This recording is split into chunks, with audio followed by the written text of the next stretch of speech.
কুয়াশা।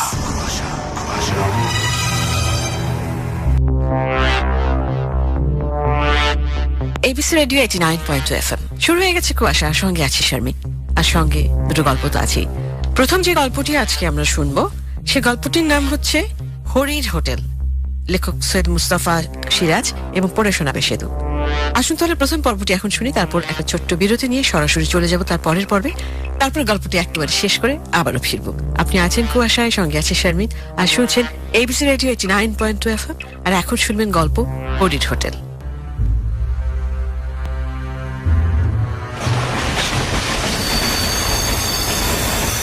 স্টেশনে ট্রেন থামতে না থামতেই যাত্রীদের মধ্যে হুলস্থুল বেঁধে গিয়েছিল। ভিড়ে ঠাসা কামরা, পিছন থেকে প্রকাণ্ড চাপ আর গুতুটের পাচ্ছিলাম। তারপর দেখলাম কেউ কেউ আমার কাঁধের উপর দিয়ে কসরত দেখিয়ে সামনে চলে যাচ্ছে, সেই সঙ্গে চেঁচামেচি চলছে। অবশেষে ঠেলা খেতে খেতে যখন প্ল্যাটফর্মে আসলাম, তখন আমার উপর দিয়ে অসংখ্য জুতো পরা পা ছুটে যাচ্ছে। অনেক চেষ্টার পর উঠে দাঁড়িয়ে দেখি অন্য সব কামরা থেকেও পিল পিল করে মানুষ বেরিয়ে স্টেশনের গেটের দিকে ছুটে চলেছে। রাগ করে লাভ নেই, কার উপরেই বা রাগ করব। নিমিষে প্ল্যাটফর্ম নির্জন নিঝুম হয়ে গেল। কাঁধের ব্যাগ আর পোশাক ঝেড়ে মুড়ে রুমালে মুখ মুছলাম। ট্রেনটা হুইসেল বাজিয়ে আস্তে সুস্থে চলে গেল। সেই সময় হঠাৎ মাথায় এলো ট্রেন ডাকাতি হচ্ছিল বোধহয়, তাই অত সব যাত্রী প্রাণ ভয়ে ট্রেন থেকে ঝাঁপিয়ে পড়ে পালিয়ে গেল। এতক্ষণে ভয় পেলাম। রাত 8টা বাজে। প্ল্যাটফর্মে আর স্টেশন ঘরে আলো জ্বলছে, গেটে মানুষজন নেই। সেখানে গিয়ে একটু দাঁড়ালাম। ডাকাতরা ট্রেন থেকে নেমে স্টেশন ঘরে ঢুকে হামলা করেছে কিনা দেখবার জন্য উকি মারলাম। না, স্টেশন ঘরে উর্দি পড়া এক ভদ্রলোক চেয়ারে বসে চোখ বুজে ঝিমোচ্ছেন। তাকে বললাম, একটা কথা জিজ্ঞেস করতে পারি? তিনি চোখ না খুলে বললেন, পারেন, তবে আপনার বরাতে হরির হোটেল আছে। অবাক হয়ে বললাম, হরির হোটেল মানে? এই তল্লাটে নতুন এসেছেন, যাবেন কোথায়? কাঞ্চনপুর। সেখানে কার বাড়ি যাবেন আপনি? একটু বিরক্ত হয়ে বললাম, সেখানে আমার বন্ধুর বাড়ি। রেলকোট পরা ভদ্রলোক এবার চোখ খুলে একটু হেসে বললেন, আপনার বন্ধু আপনাকে এখানকার হাল হদিস কিছুই জানাননি দেখছি। তা কি আর করবেন, হরির হোটেল এখন আপনার ভবিতব্য। কথা না বাড়িয়ে বললাম, গেটে টিকিট নেওয়ার লোক নেই, টিকিটটা নেবেন কি আপনি? টিকিট কেটেছেন? তা এ তল্লাটে নতুন প্যাসেঞ্জার, টিকিট কাটবেন বই কি? ইচ্ছে হলে দিন, না হলে দেবেন না। বুঝলাম এই ভদ্রলোকই স্টেশন মাস্টার, মাথায় হয়তো সিট আছে। টিকিটটা ওর সামনে টেবিলে রেখে বললাম, আচ্ছা এবার বলুন তো, অত সব যাত্রী ট্রেন থেকে ওভাবে মরিয়া হয়ে নেমে দৌড়ে পালালো কেন? আজ যে শনিবার, তাতে ট্রেন 4 ঘন্টা লেট। বুঝলাম না। বুঝতে পারবেন, গেট পেরিয়ে নিচের চত্বরে যান। গেট পেরিয়ে নিচে গিয়ে দেখি কয়েক ধাপ সিঁড়ির নিচে একটা খোলা মেলা জায়গা, এক প্রান্তে কিছু দোকানপাট। অস্পষ্ট জ্যোৎস্নায় লক্ষ্য করলাম চত্বর একেবারেই জনহীন। আমার সহকর্মী এবং ঘনিষ্ঠ বন্ধু নির্মল বলেছিল, স্টেশন থেকে নামলেই বাস, সাইকেল রিক্সা বা এক্কা ঘোড়ার গাড়ি কিছু একটা পেয়ে যাব। কিন্তু কোথায় তারা? একটা চায়ের দোকানে আলো জ্বলছিল, সেখানে গিয়ে বেঞ্চে বসে বললাম, পরের বাস কয়টায় দাদা? চাওয়ালা আমার দিকে তাকিয়ে মুচকি হেসে বলল, বাবু মশাইয়ের আশা হচ্ছে কোথেকে? কলকাতা। ঠিক ঠিক, তা যাওয়া হবে কোথায়? কাঞ্চনপুর। পরের বাস আসবে কখন? বাবু মশাই, এ রাত্রিরে আর বাস আসবে না, আসবে সেই ভোরবেলায়, কেননা রাত্রিতে তো ওই স্টেশনে আর কোনো ট্রেন থামে না। সাইকেল রিক্সা বা একা গাড়ি? চাওয়ালা হাসলো, আগে না, খামোখা কেন রাত্রির বেলা ওরা আসবে? বাবু মশাই, আপনি বড্ড ভুল করেছেন। আসবার সময় দেখেননি সোনাগড় জংশনে হঠাৎ ট্রেনের কামরায় বেজায় ভিড় হয়েছিল? মনে পড়ে গেল। বললাম, তুমি ঠিক বলেছ, কামরায় একেবারে ফাঁকা ছিল। হঠাৎ ওই জংশনে ভিড়ের চাপে কোণঠাসা হয়ে গিয়েছিলাম। ব্যাপারটা হলো যে এ তল্লাটের অসংখ্য লোক সোনাগড়ে কলকারখানায় চাকরি করে। তারা প্রতি শনিবারে বাড়ি ফিরে, রোববারটা কাটিয়ে আবার সোমবারে সোনাগড় যায়। আপনি যদি ট্রেন থেকে নেমেই ওদের সঙ্গে দৌড়ে আসতেন, তাহলে হয়তো বাসে বা সাইকেল রিক্সে নয়তো এক্কা গাড়িতে ঢুকে যেতে পারতেন। হ্যাঁ, সহজে পারতেন না, একটু কসরত করতে হতো এই যা। এবার ব্যাপারটা বুঝতে পারলাম। নির্মলের উপর রাগ হলো। এই ব্যাপারটা আমাকে তার খুলে বলা উচিত ছিল, কিন্তু রাগ করে কোনো লাভ নেই। তাছাড়া নির্মলের মেয়ের অন্নপ্রাশন কাল রবিবার। আমি কবে যাব নির্দিষ্ট করে তাকে তো বলিনি, শুধু বলেছিলাম নিশ্চয়ই যাব, শনিবার পর্যন্ত অপেক্ষা করিস। বললাম, এক কাপ চায়ের ব্যবস্থা করা যায় না দাদা? চাওয়ালা গম্ভীর মুখে মাথা নাড়ল। বাবুমশাই, না, উনুনে আমার রাতের রান্না শেষ করে জল ঢেলে দিয়েছি, আর চা করার কোনো উপায় নেই। আচ্ছা, এখানে হরির হোটেলটা কোথায়? লোকটা যেন চমকে উঠল। হরির হোটেল? এর আগে কখনো হরির হোটেলে খেয়েছিলেন নাকি? না, আমি এই প্রথম এখানে আসছি। হরির হোটেলের কথা স্টেশন মাস্টারের মুখে শুনলাম। ও, হরির হোটেলে যখন যাওয়ার ইচ্ছে হয়েছে চলে যান, তবে একটু দেখে শুনে যাবেন আর কি, বলে চাওয়ালা আমাকে মুখের সামনেই দোকানের ঝাঁপ ফেলে দিল। এখানে দেখছি সবই অদ্ভুত, লোকজন অদ্ভুত। হরির হোটেলে যেতে দেখে শুনে কেন যাব, কিছুই বোঝা গেল না। এতক্ষণে চাঁদ আরো উজ্জ্বল হয়েছে, সব দোকানপাট বন্ধ, শুধু শেষ দিকটার আলো জ্বলছে। সেখানে গিয়ে দেখলাম একটা ঘর খোলা আছে। দরজার কাছে টেবিলের সামনে একজন রোগাটে গরনের কালো রঙের লোক বসে আছে, পরনে ধুতি আর হাতা কাটা ফতুয়া। ভেতরে দুসারি লম্বা বেঞ্চের সঙ্গে উঁচু ডেস্ক কাটা। দেখে বোঝা যায় এটা একটা হোটেল। এই তাহলে হরির হোটেল। লোকটি আমাকে দেখেই কেন যেন সবিনয়ে করজোড়ে নমস্কার করলো। আমিও নমস্কার করলাম। এটাই কি হরিবাবুর হোটেল? সে জিভ কেটে মাথা নেড়ে বলল, স্যার, দয়া করে আমাকে ওই বাবু বলবেন না, আমি একজন সামান্য লোক। বাইরে টাঙানো সাইনবোর্ড দেখুন, লেখা আছে অন্নপূর্ণা হোটেল, কিন্তু এ তাল্লাতে সবাই বলে যে ওই হরির হোটেল। ঠিক এই সময় আমার মনে পড়ে গেল আজ বেলা 11টায় খেয়েছি। তারপর ট্রেনে বার তিনেক বিষাদ চা, আর একই সময় ডাল ভাত মাছের ঝোল মিশ্রিত লোভনীয় খাদ্যের তীব্র ঘ্রাণ আমার বাঙালি পেটে প্রচন্ড ক্ষুধার উদ্রেক করলো। শটান হোটেলে ঢুকে কাছের বেঞ্চে বসলাম। ব্যাগটা একপাশে রেখে বললাম, আমার খুবই খিদে পেয়েছে, শিগগিরই ব্যবস্থা করুন হরিবাবু, ডাল ভাত যা হোক। হরি ডাকলো, খেদা, ও খেদু, ঘুমালি নাকি? ভেতর থেকে ঢোলা হাফ প্যান্ট পরা এক নাদুস নদুস গোলগাল গরনের যুবক একগাল হেসে বলল, তখন তোমাকে বলেছিলাম না হরিটা, 2 মুঠো চাল বেশি করে নি, আর তরকারি তো অনেক রয়েছে। হরি বলল, তাহলে স্যারকে একখানা পুরো মিল দে তো। কিছুক্ষণের মধ্যে গোগ্রাসে 1 থালা ভাত, ডাল, তরকারি মাছ পরম তৃপ্তিতে খেয়ে ঢেকুর উঠল। হাত মুখ ধুয়ে এবং মুছে বললাম, অপূর্ব, খাসা আপনার হোটেলের রান্না, খেয়ে এমন তৃপ্তি জীবনে পায়নি দাদা। হরি বলল, অথচ বেটার ছেলেরা আমার হোটেলের বদনাম রটায়। কি আর বলবো স্যার, আমার নামে থানায় পুলিশের কাছে নালিশ পর্যন্ত করেছিল। যাকে সেসব কথা বাদ দিন, আপনি আমার অতিথি, আপনার কাছে আমি দাম নেব না। কিছুতেই হরি মিলের দাম নিল না। অবশেষে বললাম, ঠিক আছে, তাহলে আমাকে রাত্রে থাকার জন্য একটা ঘর ভাড়া দিন। হরি জিভ কেটে বলল, এই ঘর তো নেই স্যার, আমার হোটেল শুধু খাবার হোটেল, এখানে থাকবার ব্যবস্থা নেই তো। আমি আর খেদা উপরের ঘরে ওই রাত্রি কাটাই, নিচে কি থাকবার জো আছে বলুন? না না, উপদ্রবের চোটে অস্থির হতে হবে একেবারে আপনাকে। কি উপদ্রব হরিবাবু? আমি এই বেঞ্চে শুয়ে রাত কাটাতে পারবো, কোনো উপদ্রব আমি গ্রাহ্য করবো না। হরি হাসলো, আপনার মাথা খারাপ নেই, কথা বলি লাভ নেই, আমারও খিদে পেয়েছে। তা আপনি যাবেন কোথায় বলুন? কাঞ্চনপুর। এই দিব্যি তো জ্যোৎস্না রাত্রির, মোড়ে তো 3 কিলোমিটার রাস্তা, হাঁটতে হাঁটতে চলে যান, কোনো ভয় করবেন না। আমাদের এই তল্লাটি আর যা কিছু থাক, চোর ছিনতাই বা ডাকাত কিন্তু নেই। মনের আনন্দে গান গাইতে গেতে আপনি চলে যান। অগত্যা হোটেল থেকে বেরিয়ে আসছি, হরি হঠাৎ ব্যস্তভাবে ডাকলো, স্যার শুনুন স্যার। ঘুরে দাঁড়ালাম। সে আমাকে অবাক করে 6টা অ্যান্টাসিড ট্যাবলেট আমার হাতে গুঁজে দিল। বললাম, অ্যান্টাসিড ট্যাবলেটে কি হবে? হরি মুচকি হেসে বলল, বাইরের মানুষ, হরির হোটেলে খেয়েছেন, যদি 2 বা অম্বল হয় টয়।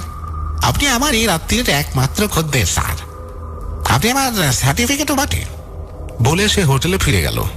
আমি এতক্ষণে একটু চিন্তায় পড়লাম।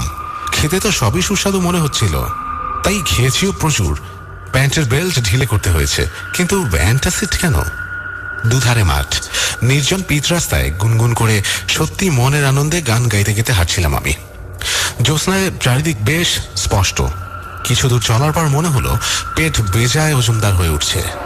তখন 2টা অ্যান্টাসিড ট্যাবলেট মুখে পুরে চুষতে থাকলাম। আরো কিছু দূর হাঁটার পর পেটের ওজন কমেছে বলে মনে হলো। সেই সময় নেহাত খেয়াল বসে একবার পিছু ফিরে দেখি আমার পিছনে কেউ হেঁটে আসছে। একজন সঙ্গী পাওয়া গেল ভেবে দাঁড়িয়ে পড়লাম। অমনি সেই লোকটাও দাঁড়িয়ে পড়ল। বললাম, কে? কোনো সাড়া এলো না। একটু ভয় পেলাম। ছিনতাইবাজ বা ডাকাত নয় তো? চলার গতি বাড়ালাম। তারপর এক অদ্ভুত ঘটনা লক্ষ্য করলাম। যতবার পিছনে তাকাচ্ছি দেখছি জ্যোৎস্নায় কালো রঙের মূর্তির সংখ্যা বেড়ে যাচ্ছে। রাস্তার দুপাশে মাঠ থেকে একজন দুজন করে আরো লোক এসে সেই ছায়া মিছিলকে বাড়িয়ে তুলছে। অবশেষে ঘুরে দাঁড়িয়ে চেঁচামেচি করে বললাম, তোমরা যেই হও, আমার কাছে ডাকাতি করার মতো মালকুড়ি কিছু নেই। বন্ধুর মেয়ের অন্নপ্রাশনে উপহার দিতে কিছু পুতুল আর জামা কিনেছি। নগদ টাকা করি যা আছে তা তোমরা কেড়ে নিয়ে ভাগাভাগি করলে প্রত্যেকে একটা ধুলের বেশি পাবে না। কাজেই তোমরা কেটে পড়ো। আশ্চর্য ব্যাপার, কালো কালো মানুষের দল স্থির হয়ে দাঁড়িয়ে আছে।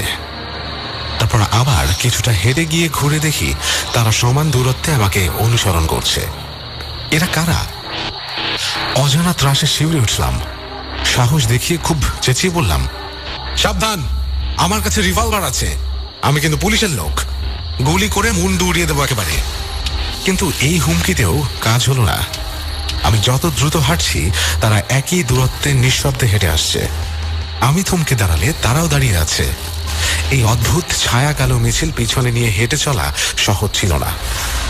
আমার গলা তৃষ্ণায় শুকিয়ে গেছে। সঙ্গে জলের বোতলও নেই, এমনকি একটা টর্চও আনিনি।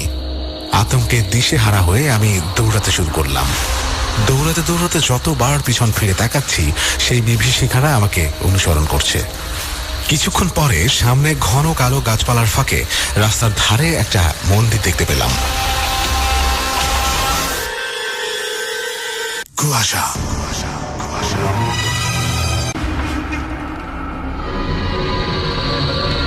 মন্দিরের উঁচু খোলা চত্বরে কারা বসে কথা বলছিল। আমি দৌড়ে গিয়ে সেখানে দাঁড়াতেই লোকগুলো হইচই করে উঠল। এ কে? হাঁপাতে হাঁপাতে বললাম, আমি।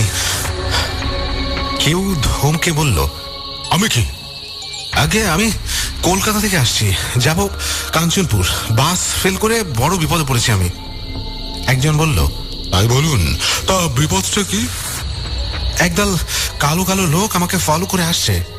সর্বনাশ, আপনি কি হরির হোটেলে খেয়েছেন নাকি? জি, খেয়েছি। বড্ড খিদে পেয়েছিল। অমনি আবার হইচই পড়ে গেল। ওরে, হরির হোটেলে খেয়েছে রে! কি সর্বনাশ!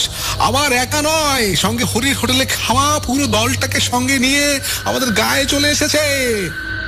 এইসব বলতে বলতে লোকগুলো মন্দিরের পিছনে উধাও হয়ে গেল। তারপর গ্রামের কুকুরগুলো ডাকতে লাগলো। আমি এবার কি করব ভাবছি, সেই সময় দেখলাম উঁচু চত্বরের পাশে একজন লোক দাঁড়িয়ে আছে। বললাম, দেখুন তো মশাই, কি অদ্ভুত ব্যাপার। বিপদে পড়ে এখানে ছুটে এলাম, অথচ ওরা অমন করে পালিয়ে গেলেন। লোকটি খিক করে হেসে বলল, পাওয়ার কথা বুঝতে পেরেছেন? আপনি হরির হোটেলে খেয়েছেন কিনা? করুণ স্বরে বললাম, কেন? হরির হোটেলে খেলে কি হয়? যে খায় সে ভেদভূমি করে টেসে যায়। আমি কিন্তু টেসে যাইনি।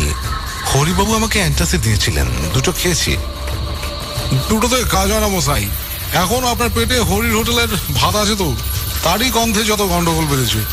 কারা আপনাকে ফলো করছে বলছিলেন যেন? হ্যাঁ, একজন দুজন করে অন্তত 30-40 জন হবে। জ্যোৎস্নায় সব কালো কালো মূর্তি। তারা হরির হোটেলে খেয়ে টেসে গেছে একেবারে। কথায় বলে, স্বভাব যায় না মোলে। হরির রান্নাটা যে সুস্বাদু, সেই লোভে পড়ে পেট পুড়ে খেলেই খেলেঙ্কারি একেবারে। ওরা ভেদভূমি করে টেসে গিয়েছে বটে, কিন্তু লোভটা যায়নি।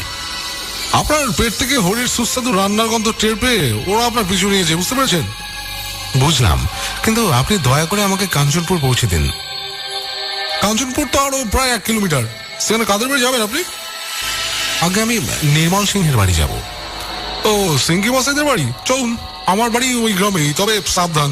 আপনি আগে আগে চলুন, আমি যাব পেছনে। কেন? আমাকে কি আপনি ভয় পাচ্ছেন? কিচ্ছু বলা যায় না দাদা। হরির হোটেলে এ পর্যন্ত যারা খেয়েছে তারা সবাই একবার টেসে গিয়েছে। আহা, বলছি তো যে আমার কিছু হয়নি। লোকটি খিক করে হেসে বলল, টাটকা টেসে যাওয়া বাড়ি তো, তাই প্রথম প্রথম কিছু টের পাওয়া যায় না। মনে হয় এই তো দিব্যি আমার বাড়িখানা আসতে আছে, কিন্তু আত্মার ভ্রম দাদা। আসল বডি কখন চিতায় পুড়ে ছাই হয়ে গেছে কি অদ্ভুত। মোটেও না। এমন হতে পারে যে আপনার বডির স্মৃতি আপনাকে এখনো আস্ত রেখেছে। যাকে চলুন, পিছনে তাকাবেন না, আমিও তাকাবো না। কিছু দূর হেঁটে যাওয়ার পর বললাম, দেখুন, আপনার যেমন আমাকে ভয় করছে তেমনি আমারও আপনাকে ভয় করছে। কখন পিছন থেকে আপনি কি করে বসবেন? ঘাড় মুখতে বলতে চান? যা অবস্থা তাতে এবার ওইটুকুই যা বাকি। একবার বাজে কথা বলবেন না আপনি। আপনি বড্ড অকৃতজ্ঞ মানুষ তো। আমাকে মানুষ বললেন যখন, তখন আর আমাকে ভয় কেন? বরং আপনার ভয় পাওয়া উচিত যারা আমাকে ফলো করে আসছিল তাদেরকে। লোকটি থেমে দাঁড়ালো। এই রে, একেবারে ভুলে গেছি। আমার জামার পাশ পকেটে টর্চ আছে, বের করা যাক। আগে আপনাকে টর্চের আলোয় দেখে নি ভালো করে, তারপর এখনো কেউ পিছনে ফলো করছে কিনা সেটা দেখবো। বলে সে টর্চ জ্বেলে আমাকে খুঁটিয়ে দেখলো। তারপর ঘুরে দাঁড়িয়ে পিছনের দিকে টর্চের আলো ফেললো। কয়েক মুহূর্তের জন্য সেই আলোয় দেখলাম একদল আস্ত কঙ্কাল ছিটকে দুধারে গাছপালার মধ্যে লুকিয়ে পড়ল। আর লোকটাও সেই দৃশ্য দেখে প্রচন্ড বেগে দৌড়ে কোথায় উধাও হয়ে গেল। আমার সৌভাগ্য, তার হাত থেকে জ্বলন্ত টর্চটা ছিটকে পড়েছিল। সেটা আমি কুড়িয়ে নিয়ে এবার নির্ভয়ে হেঁটে চললাম। মাঝে মাঝে পিছু ফিরে টর্চের আলো ফেলছিলাম, কিন্তু আর কেউ আমাকে অনুসরণ করছিল না। বেশ কিছুক্ষণ চলার পর রাস্তার বাঁকের মুখে মোটরসাইকেলের উজ্জ্বল আলো দেখা গেল। তারপর মোটরসাইকেলটা আমার কাছে এসে থেমে গেল। নির্মলে সাড়া পেলাম। আরে যা ভেবেছিলাম। এতক্ষণ পর্যন্ত অপেক্ষা করে হঠাৎ মনে পড়ে গিয়েছিল যে আজ তো শনিবার। পুটু কি অত ভিড়ের মধ্যে বাসে উঠতে পারবে? হ্যাঁ রে, হেঁটে আসতে কোনো অসুবিধা হয়নি তো তোর? আয়, ব্যাক সিটে বস, দোষটা আমারই, বুঝলি? মোটরসাইকেলের ব্যাক সিটে চুপচাপ উঠে বসলাম। যা ধকল গেছে, এখন আর কোনো কথা নয়। না, পরেও আর কোনো কথা নয়। এমনকি হরির হোটেলে খাওয়ার কথাও চেপে যাব। হরির দেওয়া অ্যান্টাসিডের ট্যাবলেট দেখিয়ে বলবো রাতে কিছু খাবো না, পেটের অবস্থা ভালো না। তাছাড়া আমি হরির হোটেলে খেয়ে এসেছি শুনলে নির্মল নির্ঘাত আমাকে ফেলে পালানোর চেষ্টা করবে। তার মানে মোটরসাইকেলের অ্যাক্সিডেন্ট এবং আমি নিজেই ভূত হয়ে যাব। সর্বনাশ।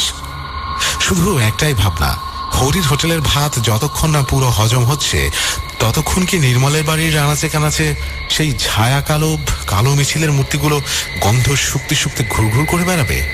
দেখা যাক। কুয়াশা,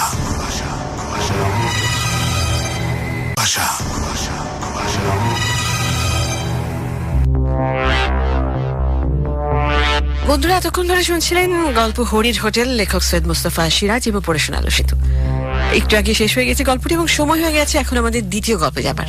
দ্বিতীয় গল্প এক্ষুনি শুরু হচ্ছে। দ্বিতীয় গল্পের নামটি এখন বলবো না, একেবারে গল্পের শেষে শুনবেন নামটি। দ্বিতীয় গল্পটি লিখেছেন ইমরান নিলয়। আর এখন শুনবেন গল্প প্রথম পর্ব। তারপরে স্বামীন আবারও ফিরে আসছে। আপনি আছেন কুয়াশায় আর শুনছেন এবিসি রেডিও 89.2 FM।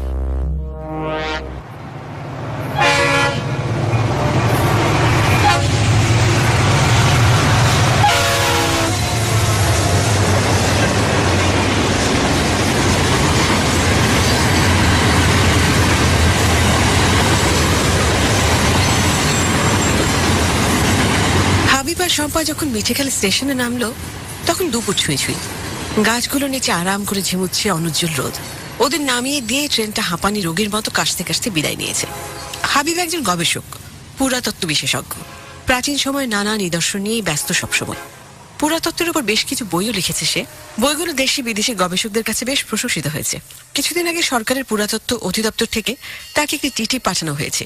সে যেন পর্যটনের চাহিদা বিবেচনা করে মিঠেখালির পুরাতন ফরেস্ট অফিস বাংলোটার উপর একটা প্রতিবেদন জমা দেয়। এ কারণেই শম্পা আর তার এখানে আসে। শম্পা হাবিবের স্ত্রী। বছর দুয়েক হয়েছে তাদের বিয়ে হয়েছে। এখনো শম্পার চেহারায় একটা নতুন বউ ভাব লেগে আছে। অনেকদিন ঢাকার বাইরে কোথাও যাওয়া হয়নি তার। তাই হাবিব এই ট্যুরের কথা বলতেই সানন্দে রাজি হয়ে গেছে সে। স্টেশনটাতে মানুষজন খুব একটা নেই। এমন নির্জন পরিবেশে স্টেশনটাকে কেমন যেন ভুতুড়ে লাগছে।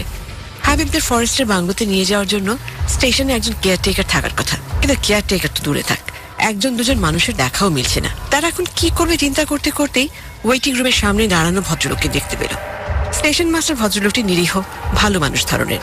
দেখে মনে হয় সহজ সরল, চোখে পুরো ফ্রেমের চশমা, গায়ে অতি সাধারণ চেক শার্ট। নিজেই আন্তরিক ভঙ্গিতে এগিয়ে এলেন, ডেকে তার ঘরে বসালেন। প্রাথমিক পরিচয় শেষ হতেই বাইরে গিয়ে চা আনতে বললেন কাউকে। গবেষণার কাজে হাবিব ঢাকা থেকে এসেছে শুনে কিছুটা গম্ভীর হয়ে গেলেন কেন জানি। পুরাতন ফরেস্ট বাংলো? জি, তেমনটাই তো বললো। কিন্তু ব্যাপারটা কি বলুন তো, ফরেস্ট বাংলো আবার পুরাতন, ব্যাপারটা ঠিক পরিষ্কার না আমার কাছে। আগে ওটাই ছিল মূল ফরেস্ট বাংলো। বহুকাল আগে ওই এলাকার যে জমিদার ছিলেন, তিনি নিজের বিনোদনের জন্য বোনের কাছে এই বাংলোটা বানিয়েছিলেন। পরে তো জমিদারি উঠেই গেল, ইংরেজরা এসে ওটাকে ফরেস্ট বাংলো করলো। কিন্তু বোঝেনি তো মানুষের কারবার, মানুষের যন্ত্রণায় বোন আর বোন থাকলো না। সব গাছ চোরা কারবারিরা সাবার করে দিয়েছে। ওখানে এখন আর বন নেই? কিছু গাছপালা নিয়ে জঙ্গলের মতো আছে একদিকে, কিন্তু ফরেস্ট আর নেই। মাইল 3 উত্তরে আরেকটা বাংলো করা হয়েছে। এখনকার মূল ফরেস্ট অফিস ওটাই। তাহলে আমরা এখন যেখানে যাচ্ছি সেখানে কি আছে? সত্যি বলতে কি, একদিকে হালকা জঙ্গলটা ছাড়া এখন আর কিছুই নেই। তবে জঙ্গলের ভেতর দিয়ে একটু এগিয়ে গেলে একটা সরু নদী দেখতে পাবেন, মিঠে খালি নদী। মানুষজন তো আছে, তাই না? মানুষজন তা আছে বই কি। একজন কেয়ারটেকার আছে, রহমত মিয়া, সেই রান্না বান্না করে। আসলে জায়গাটা গ্রাম থেকে অনেকটাই বিচ্ছিন্ন। আশেপাশের মাইল খানেকের মধ্যে কোনোই লোক বসতি নেই। জঙ্গলটা মাইল খানেক চওড়া। এটা যেখানে শেষ হয়েছে সেখান থেকেই আরেকটা গ্রাম শুরু। ওইদিকে কিছু মানুষজন আছে। আচ্ছা, কারেন্ট আছে তো? গ্রামে এখনো কারেন্ট আসেনি, তবে শুনেছি উপর মহলে কথাবার্তা চলছে। বছর 2 পরে এলে এও যেতে পারেন হয়তো। ও নিয়ে খুব একটা সমস্যা হবে না আশা করি, 2-1 দিনের তো ব্যাপার। আচ্ছা, আমাদের নিতে কেয়ারটেকার এখনো আসছে না কেন বলুন তো? রহমত মিয়া দেখুন গিয়ে কোথায় পড়ে আছে। আর এখানে ট্রেন সবসময় দেরি করে, হয়তো ভেবেছে আজকেও লেট হবে আপনাদের আসতে, সেজন্য দেরি হচ্ছে। আমরা নিজেরা যেতে পারবো না? গ্রামের রাস্তা এখনো রিক্সা টিক্সা অত চলে না, তাছাড়া অনেক দূর। রহমত মিয়া ভ্যান আছে একটা, ওটা নিয়ে আসবে। আর কিছুক্ষণ অপেক্ষা করুন। ওনাকে একটা ফোন দেওয়া যায় না? ফোন থাকলে তো দেওয়া যেত, কিন্তু বিদ্যুৎই নেই। চার্জের ব্যবস্থা ছাড়া মোবাইল চলবে কিভাবে? তাহলে আমাদের ফোনে চার্জ দেবো কিভাবে? উপায় নেই। অবশ্য থাকলেও খুব একটা লাভ হতো না, এদিকে নেটওয়ার্কও নেই। খুব অজপাড়াগা ধরনের জায়গায় মিঠে খালি। হাবিব সাহেব, কিছু মনে না করলে একটা কথা বলতাম। জি বলুন। গ্রামের মানুষের মুখ থেকে কথাটা শোনা, বাংলোটা নাকি অভিশপ্ত। এই কারণেই মূলত মানুষ এদিকটা যায় না। কিছু একটা ভয় কাজ করে। কিসের ভয়? তা তো ভাই বলতে পারবো না। আপনারা শিক্ষিত মানুষ, আপনাদের কাছে এগুলো শুধুই কুসংস্কার। তবে একটু চোখ কান খোলা রাখবেন, রাতের বেলা বেড টেড হওয়ার দরকার নেই।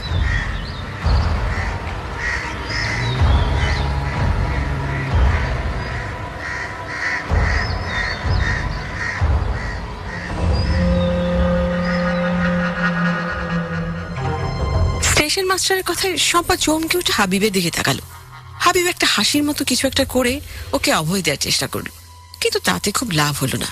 দুজনের মনেই জমতে শুরু করেছে অস্বস্তির কালো মেঘ। একে তো ভুতুরে পরিবেশ, ইলেকট্রিসিটি নেই, ফোন নেই, তার উপর স্টেশন মাস্টারের কি সব আজগুবির সতর্কবার্তা। পারলে এখনই ওরা পালিয়ে যায়। নিতা তো সরকারি কাজে এসেছে, নইলে ফিরতি ট্রেনেই উঠে পড়তো। কিন্তু সেই উপায় নেই বলে ওরা দুজনেই গম্ভীর মুখে বসে থাকে ওয়েটিং রুমে। কিছুক্ষণ পরে রহমত নিয়ে এসে হাজির হলো। যদিও তার চেহারায় তেমন কোনো রহমতের আলামত দেখা যায় না, স্টেশনে এসে সে ওদের লাগেজপত্র ভ্যানে তুলে নেয়। মধ্যবয়স্ক লোকটার মুখ অস্বাভাবিক রকমের গম্ভীর, চোখ লাল, যেন কতদিন ধরে সে না ঘুমিয়ে আছে। ভারী শরীর, মাথা ভর্তি কোঁকড়া চুল, দেখলে ভয় ভয় লাগে। রহমত মিয়ার আচরণে বোঝার কোনো উপায় নেই যে সে স্টেশনে আসতে দেরি করেছে। হাবিব মনে মনে ভাবে ঢাকা গিয়ে প্রথমেই কেয়ারটেকারের নামে নালিশ করবে। লাগেজপত্র তুলে নিয়ে সে ওদেরকে ভ্যানে ওঠার ইঙ্গিত দেয়। ওরা উঠে বসতে চালানো শুরু করে। অল্পক্ষণের মাঝেই ভ্যানটা আধা পাকা রাস্তা ছেড়ে একেবারে মাটির রাস্তায় নেমে আসে। রহমত মিয়া, আপনি কি ওখানে একাই থাকেন? জি। আপনার পরিবার? মারা গেছে। সরি। ইংরেজি বুঝি না। বললাম দুঃখিত। দুঃখের কিছু নাই, মানুষ জন্মাইলে মরতে হয়। তা ঠিক। রান্নাবান্নাও কি আপনি করেন? জি। বাংলোতে পৌঁছাতে আর কতক্ষণ লাগবে? আধা ঘন্টা। আপনি দেরি করলেন কেন এত? আপনি কি জানতেন না যে আমরা এখানে আসবো? ইচ্ছা করে দেরি করি নাই। আচ্ছা, বাদ দেন। দুপুরে কি খাবো আমরা? গেলেই দেখবেন। বাদ দাও তো। আচ্ছা, বাংলোটা নিয়ে নাকি কি সব কথা প্রচলিত আছে? গ্রামের মানুষরা নাকি ভয়ে ওদিকে যায় না, ব্যাপারটা কি বলুন তো?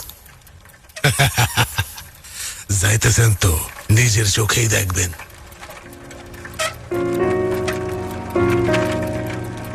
কাঠের তৈরি দোতলা বাড়িটার জানালা থেকে দূরের গাছগুলোকে যেন জীবন্ত মনে হয়। সেদিকে তাকিয়ে হাই চাপতে চাপতে আড়মোড়া ভাঙলো হাবিব। তার ভীষণ ঘুম পাচ্ছে, যদিও সারাটা পথ সে ঘুমিয়েই কাটিয়েছে। তবু এই পরিবেশটা এত শান্ত নিরিবিলি, চারিদিকে সবুজ নরম বাতাস যে না চাইলেও বারবার হাই চাপছে। শম্পার কি অবস্থা কে জানে। শম্পাকে শোবার ঘর থেকে বের করে দিয়েছে, বলেছে গোছ গাছের সময় ঝামেলা না করতে। হাবিব কাঠের প্যাঁচানো সিঁড়ি বেয়ে নিচে নেমে আসে। রহমত মিয়া কোথায় গেছে কে জানে। মালপত্র দোতলার ঘরে তুলে দিয়ে সে অদৃশ্য হয়ে গেছে। যাওয়ার সময় বলেও যায়নি। লোকটাকে মোটেও সুবিধার মনে হচ্ছে না।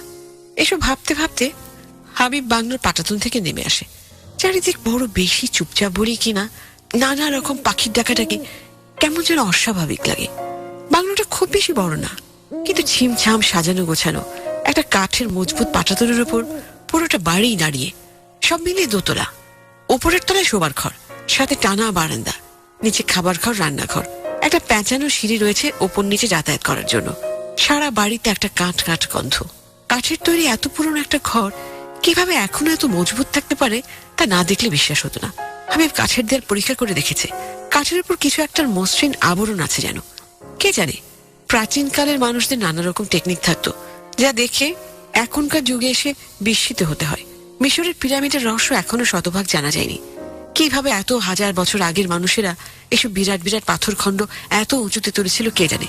কি ছিল তাদের প্রযুক্তি। বিজ্ঞানীরা অনেক গবেষণা করেও এর কোনো সুনির্দিষ্ট উত্তর খুঁজে পাননি। হাবিব বাড়ির পেছনে জঙ্গলের দিকে এগিয়ে যায়। জঙ্গলটা যেন তাকে এক অদৃশ্য হাতছানি দিয়ে ডাকছে।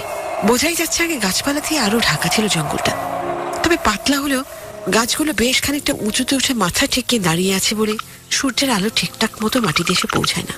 কেমন একটা স্যাঁতস্যাঁতে অবস্থা। জঙ্গলের ভেতর এদিকটা একটু ঘুরে আসা গেলে ভালো লাগতো।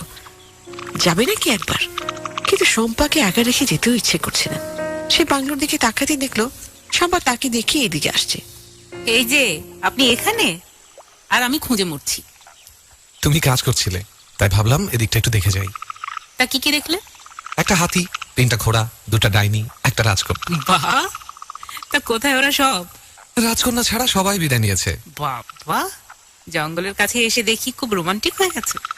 কবিতাও লিখবে নাকি? জানি না, মাত্র তো এলাম, দেখাই যাক না কতদূর কি হয়। জঙ্গলের ভেতরের দিকে যাবে নাকি একবার? এখন সন্ধ্যা হয়ে আসছে, দেখছো না অন্ধকার নেমেছে। আরে যাবো, আর চলে আসবো। ঠিক আছে। জায়গাটা বড় বেশি নির্জন। হ্যাঁ, একেবারে ভুতুড়ে। একটা ব্যাপার খেয়াল করেছো? কি? আমরা যখন গ্রামের ভেতর দিয়ে আসলাম তখন তো এমন কাউকে দেখিনি আশেপাশে। রাস্তায় কোনো মানুষ ছিল না। হয়তো ঘুমোচ্ছিল। গ্রামের মানুষরা সাধারণত দুপুরে খাওয়ার পর একটা ঘুম দেয়, এই জন্যই হয়তো কাউকে চোখে পড়েনি তোমার। আর তোমার ওই কেয়ারটেকার রহমত আলী, ওর আচরণ দেখেছো? যেন কেয়ারটেকার না, এই অঞ্চলের নবাব। দুটো কথা জিজ্ঞেস করলে একটার উত্তর দেয়। বাদ দাও তো ওর কথা, ও একটু এরকমই। ও একটু এরকমই মানে কি? তুমি কি আগে ওকে দেখেছো নাকি?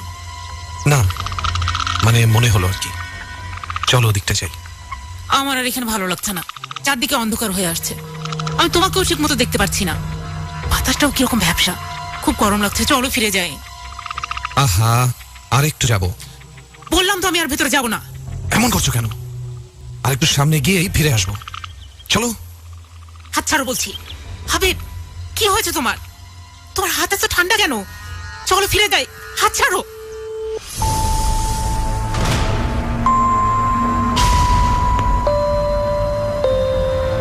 বাইরে সন্ধ্যা হলে জঙ্গলের ভেতর তখন রাত নেমে গেছে। হাবিবের গালে হাত দিয়ে শম্পা তাকে ফেরার কথা বোঝানোর চেষ্টা করার মাঝপথেই মেঘের আড়াল থেকে চাঁদ বের হয়ে এলো। গ্রাম বলে এত তাড়াতাড়ি আকাশে চাঁদ উঠে গেছে কিনা কে জানে। শম্পা সেটা ভাবার তো সময় পেল না, কারণ চাঁদের আলো পড়তেই হাবিবের দিকে তাকিয়ে সে ভয়ানক চমকে উঠল। হাবিবের চোখের সাদা অংশগুলি কিছু নেই, পুরোটাই কালো, যেন পুরো চোখটাই মনি হয়ে গেছে। সে নিঃশব্দে হাসছে, বড় অদ্ভুত আর পৈশাচিক সেই হাসি। হাসির ফলে তার মুখের ভেতর দিয়ে উকি দিচ্ছে কুচকুচে কালো জিভ, আর ঠোঁটের ফাঁক দিয়ে বেরিয়ে আসছে দুটো অপেক্ষাকৃত বড় সূচালো সদন্ত।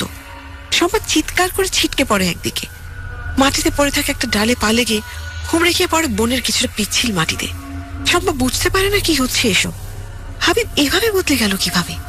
ওর মাথা যেন ফাঁকা হয়ে গেছে, কিন্তু এসব নিয়ে ভাবার জন্য যথেষ্ট সময় নেই হাতে।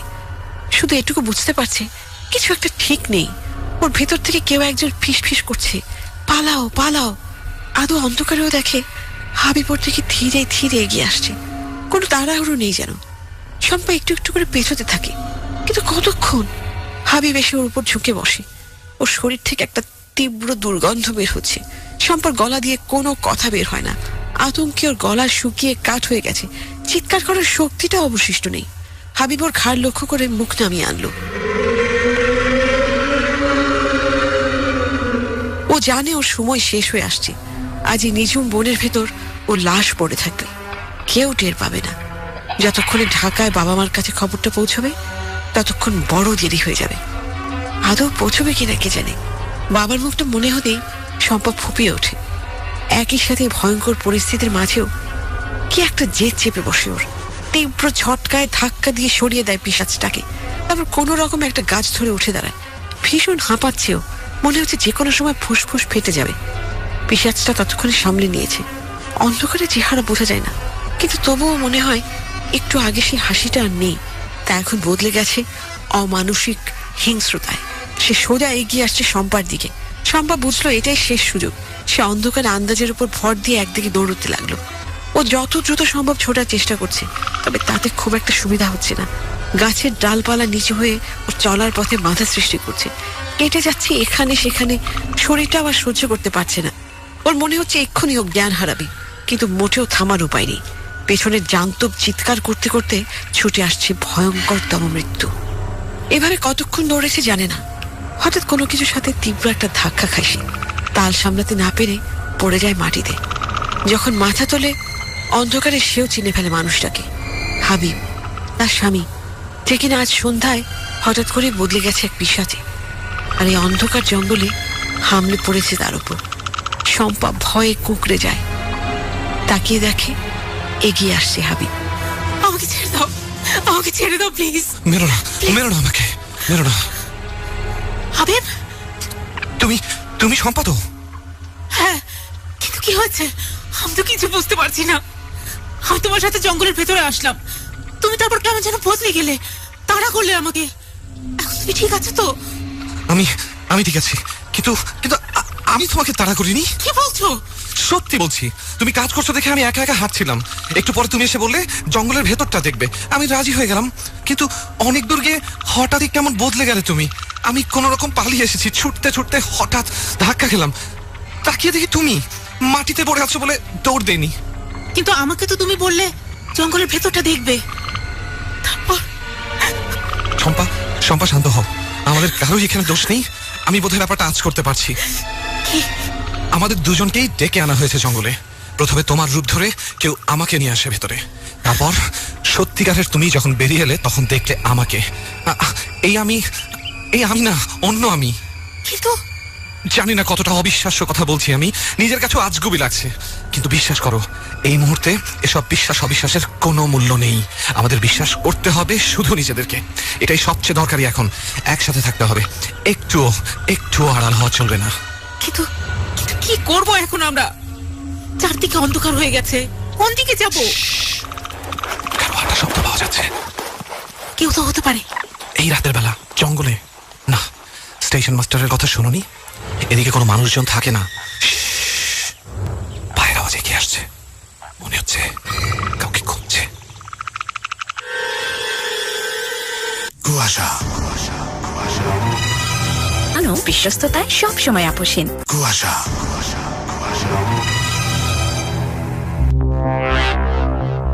আমরা গল্পের শুরুতেই রেখেছি হাবিব আর শম্পা এক দম্পতি মিঠেখালি নামে একটি স্টেশনে নেমেছে। একটু জানিয়ে দিচ্ছি, হাবিব হচ্ছে একজন গবেষক, পুরাতত্ত্ব বিশেষজ্ঞ। প্রাচীন সময় নানা নিদর্শন নিয়ে সে কাজ করে থাকে এবং পুরাতত্ত্বের উপর তার বেশ কিছু বই রয়েছে দেশে বিদেশে, যেগুলো খুব প্রশংসিত হয়েছে। সে কিছুদিন আগে সরকারের কাছ থেকে, অর্থাৎ সরকারের পুরাতত্ত্ব অধিদপ্তর থেকে একটি চিঠি পায়, যে চিঠিতে জানানো হয়েছে তাকে পর্যটনের চাহিদার কথা চিন্তা করে মিঠেখালি নামক একটি জায়গায়, সেখানে একটি ফরেস্ট অফিসের বাংলো আছে, তার উপর একটি প্রতিবেদন জমা দেওয়ার। সে কারণেই তাদের দুজনের এখানে আসে এবং এখানে আসার পর থেকে অদ্ভুত সব ঘটনা ঘটে যাচ্ছে। একেবারে শুনশান নিরিবিলি একটি জায়গা, একজন স্টেশন মাস্টার ছাড়া কেউ নেই। সে ফরেস্ট অফিসারের বাংলোর মিঠাখালীর বাংলোর যে কেয়ারটেকার রহমত আলী, তারও কোনো দেখা ছিল না। হঠাৎ করে রহমত আলী এসে হাজির হয় এবং তারপর পর ঘটে যেতে থাকে অদ্ভুত অদ্ভুত ভয়ঙ্কর সব ঘটনা। আসলে সেই মিঠাখালী বাংলোতে কি হতে যাচ্ছে বা কি হবে এখনো পর্যন্ত কিছুই বোঝা যাচ্ছে না। আসলে আমরা দ্বিতীয় পর্ব শুনি, দেখি সেখান থেকে আমরা আরো কি জানতে পারি। চলছে কুয়াশা এবিসি রেডিও 89.2 FM, আপনার সঙ্গে আছি আমি শারমিন।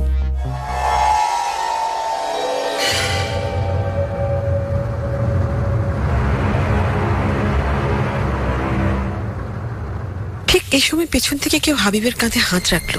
সে চিৎকার করে উঠতে চাইছিল, কিন্তু রহমত মিয়ার শক্ত হাত মুখের উপর চেপে বসায় তা সম্ভব হয় না। রহমত মিয়া ইশারায় তাকে শব্দ না করার কথা বলে, তারপর হাত সরিয়ে নেয়। সম্ভব ভীষণ ভয় পেয়েছে। রহমত মিয়া কেউ ঠিক বিশ্বাস করতে পারছে না, কিন্তু যখন দেখলো রহমত মিয়া ঝোপের পেছনে ওদের সাথে লুকিয়ে আছে এবং অন্ধকারে কারো পায়ের শব্দ পাওয়া যাচ্ছে, তখন ওরা কিছুটা হলেও স্বস্তি পেল। রহমত মিয়াকে অন্তত বিশ্বাস করা যায়।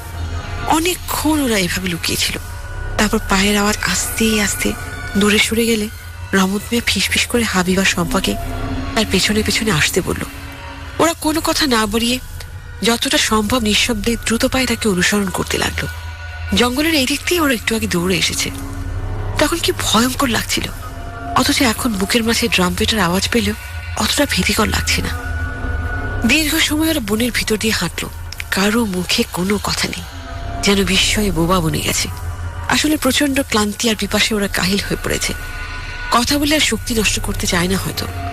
জঙ্গলের ভেতর পথ নেই কোনো, গাছপালার মধ্য দিয়ে ঝোপঝাড় ভেঙে ভেঙে এগোতে হচ্ছে। বাইরে ততক্ষণে রাত নেমে এসেছে। জঙ্গলের ভেতরটা ঘন অন্ধকার। মাঝে মাঝে চাঁদের আলো প্রবেশ করলেও একটা অপার্থিব পরিবেশ তৈরি হয়। বড় বেশি অসহায় লাগে তখন। হাবিব, আমি আর পারছি না। উফ, কষ্ট করে আরেকটু ধৈর্য ধরো। আচ্ছা রহমত মিয়া, আর কত দূর? বেশি না, অল্পই। কিন্তু আমরা তো কিছুই বুঝতে পারছি না, কি হচ্ছে সব? আপনারা শহরের মানুষ, অনেক কিছুই বোঝেন, অনেক কিছুই বোঝেন না। কিন্তু আপনি আমাদের খুঁজে পেলেন কিভাবে? খাবার দেওয়ার পর দেখি আপনারা কেউ নাই, তখনই যা বোঝার বুঝলাম। কি বুঝলেন? আপনাদের তারা ডেকেছেন। তারা মানে? আছে, বাদ দেন। তখনই জঙ্গলে ঢুকে খোঁজা শুরু করলাম। আপনাকে কি বলেছে ধন্যবাদ দেব? আপনাদের একলা একলা বের হওয়াটা মোটে উচিত হয় নাই। আমরা আসলে বুঝতে পারিনি। ওই যে বাংলোর কাছে চলে আসছি, আপনারা হাত মুখ ধুয়ে বিশ্রাম নেন, আমি খাওয়া দাওয়ার ব্যবস্থা করতেছি।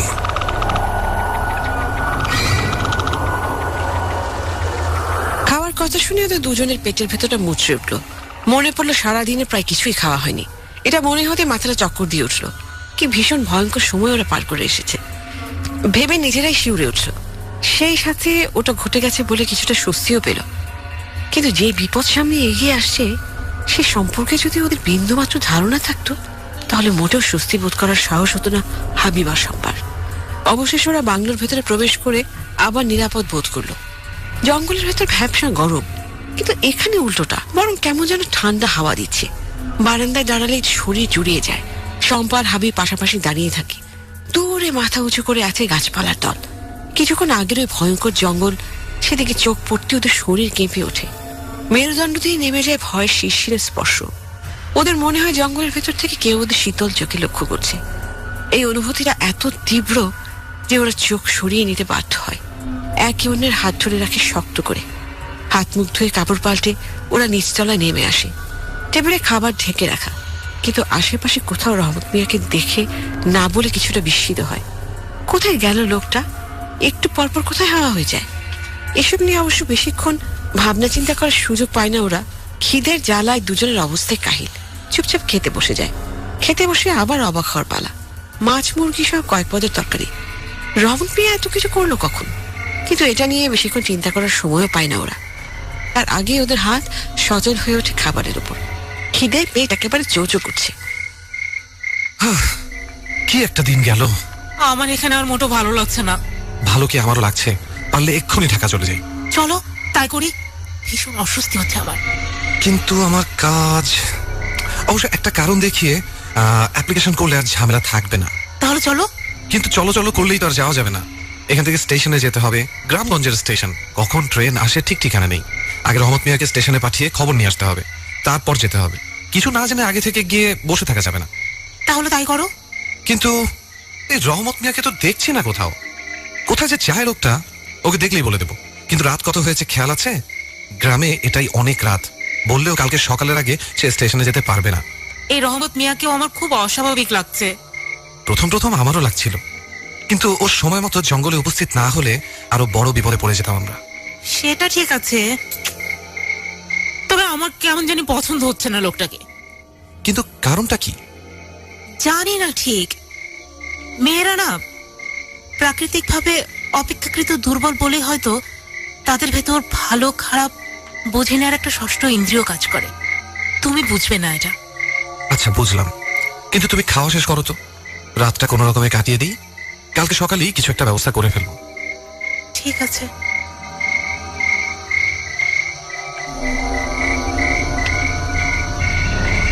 পুরাতন ফরেস্ট বাংলোতে হাবিব সম্পর প্রথম রাত ঘিরে রইল একটা নিঃশব্দ অস্বস্তি। যতবার জানালা দিয়ে ওদের দুচোখ দূরে জঙ্গলের দিকে যায়, শিউরে ওঠে ওরা। খাওয়া শেষে ওরা কিছুক্ষণ অপেক্ষা করে রহমত নেওয়ার জন্য, কিন্তু তার আর দেখা পাওয়া গেল না। সে কোথায় ঘুমায় তাও জানা গেল না। শেষে উপায় না দেখে বাংলোর দরজাটা ভালো মতো আটকে শুয়ে পড়লো ওরা।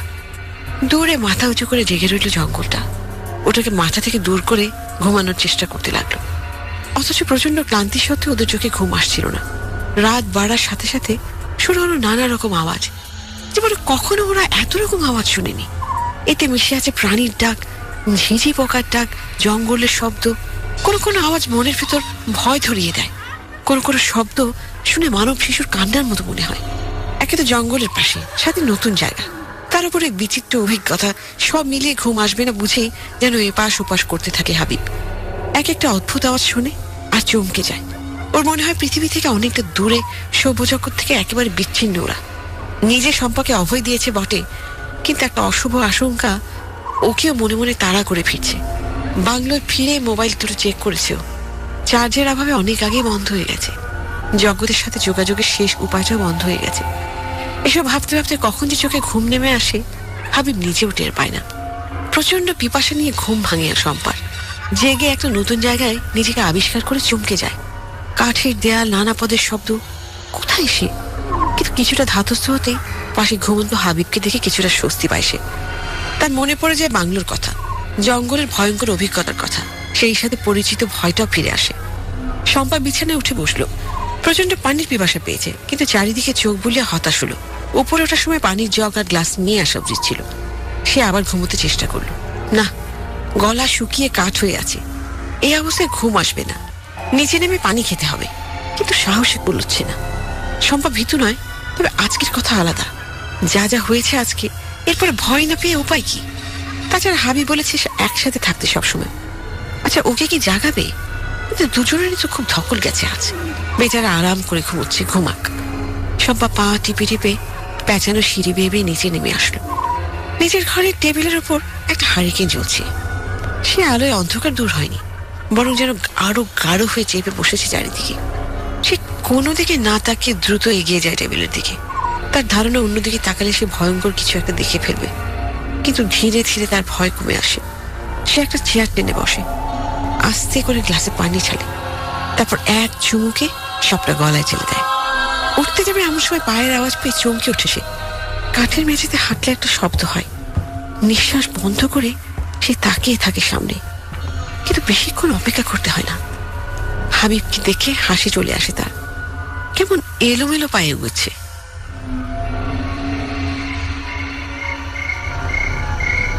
কি ব্যাপার, ঘুম ভেঙে গেল? আর ঘুম? এই জঙ্গলের পাশে ঘুমানো যায়? আমার খুব পানি পিপাসা পেল, ভাবলাম তোমাকে জাগাই। জাগালেই পারতে। দেখলাম ঘুমোচ্ছ, তাই আর জাগাইনি। ও, বাইরে কি সুন্দর চাঁদ উঠেছে দেখছো? আজকে পূর্ণিমা নাকি? মনে হয় না, এখনো পুরো গোল চাঁদ হয়নি। কাল বা পরশু পূর্ণিমা মনে হয়। কবে যে পূর্ণিমা আসবে আর অপেক্ষা করতে ভালো লাগছে না। বাবা, এখানে এসে হঠাৎ করে জ্যোৎস্না প্রেমিক হয়ে উঠেছে দেখি। তা বলতে পারো। চলো বাইরে যাই, এত সুন্দর চাঁদের আলোয় নরম ঘাসে হাঁটতে দারুণ লাগবে। তুমি যাও, দিনের কথা ভুলে গেছো? এই ভয়ঙ্কর জায়গায় আমার আর থাকতে ইচ্ছে করছে না। চলো ঘুমোতে যাই, ঘুম দরকার আমার খুব। সারাদিন যা খাটুনি গেল। যাবে না বাইরে? মাথা খারাপ, তুমি গেলে যাও, আমি ঘুমোতে যাচ্ছি। আচ্ছা, তুমি ওপরে যাও, আমি আসছি। এই সত্যি বাইরে যাবে নাকি তুমি? তুমি না গেলে যাবো না, যাও, আমি আসছি।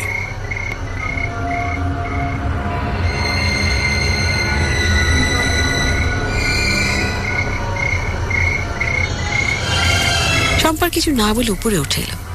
অন্ধকারে চাঁদের আলোয় হাতড়ে হাতড়ে এগোতে হচ্ছে। বিছানার কাছে আসতে তার নিঃশ্বাস বন্ধ হয়ে এলো। ছিটকে পড়লো এক পাশে। হাবিব তো বিছানাতেই আছে, আগের ভঙ্গিতেই পাশ ফিরে ঘুমোচ্ছে। না চাইতেও একটা তীব্র চিৎকার বেরিয়ে এলো ওর মুখ থেকে। ভয় হাত পা কাঁপছে ওর। শম্পার চিৎকারে ঘুম থেকে ধরফর করে উঠে বসলো হাবিব। তাতে শম্পার ভয় কমলো না। কাকে বিশ্বাস করবে সে? একবার হাবিবের দিকে আর একবার দরজার দিকে তাকাচ্ছে সে। শম্পা, শম্পা, কি হয়েছে? তুমি নিচে নিচে। হ্যাঁ, আমি নিচে। কি হয়েছে? তুমি নিচে গেছিলে? আচ্ছা আচ্ছা আচ্ছা, শান্ত হও, আমার কাছে আসো, আমার কাছে আসো। ও নিচে। কে কে? তুমি। আমি নিচে যাইনি শম্পা, আমি তো ঘুমাচ্ছিলাম। হঠাৎ হঠাৎ তোমার চিৎকারে ঘুম ভেঙে গেল। নিচে নিচে নিচে তুমি। আচ্ছা আচ্ছা আচ্ছা, শান্ত হও, আমি বুঝেছি। দরজাটা বন্ধ করে দাও এক্ষুনি, তাড়াতাড়ি তাড়াতাড়ি দরজা বন্ধ করো।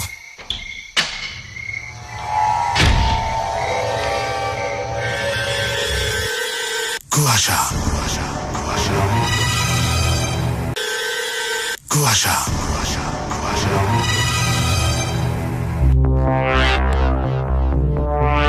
আমরা দ্বিতীয় পর্ব যেখানে শেষ করেছি সেখানে আমরা দেখেছি যে গভীর রাতে ঘুম ভেঙে যায় শম্পার পানি তেষ্টায়, এবং সে নিচে গিয়ে যখন পানি খেতে যায় সেখানে গিয়ে সে হঠাৎ করে হাবিবকে দেখতে পায়। হাবিব উপর থেকে নেমে আসে এলোমেলো পায়।